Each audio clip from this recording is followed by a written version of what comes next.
RC Drift Life Vlog 1. Αφού έχουμε πάρει τη θέση μας στα pits, μαζί μας έχουμε το TC10, το σασί της Team Associate, βάζουμε μπαταρία. Πολύ προσοχή να μην μπερδέψουμε τους πόλους συν με πλήν, γιατί υπάρχει μεγάλη πιθανότητα αν γίνει αυτό να κάνουν όλα.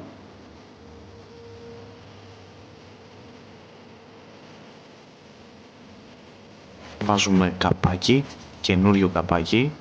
Μπορεί να έχουμε φελάρει λίγο τα χρώματα, λίγο το πορτοκαλί βγήκε σωμών. Ωστόσο έχουμε πάνω στο καινούριο livery τους καινούριους χορηγούς μας. Το livery κάπως έσωζε την κατάσταση. Ανοίγουμε κατεύθυνση και αφού ανοίξουμε αυτοκινητάκι πάμε να κάνουμε κάποια τεστ πριν μπούμε μέσα στην πίστα.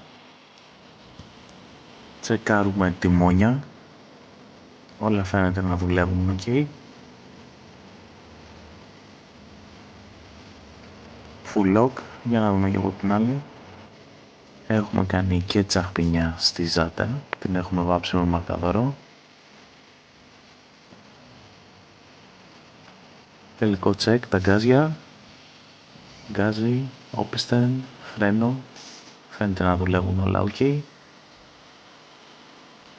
Και ένα μικρό τσεκ στην ανάρτηση. Κάνει squat. Κάνει. Πηδάει σε βατραχάκι. Και μπαίνουμε πίστα. Πρώτο run. Chase στο μπατελί.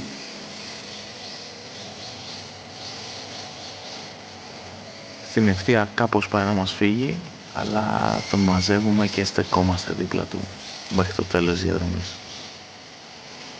Κάπως έτσι είναι μια βραδιά στην πίστα Drift. Σας αρέσουν τέτοιου είδους βίντεο? Εάν ναι, γράψτε μου στα σχόλια.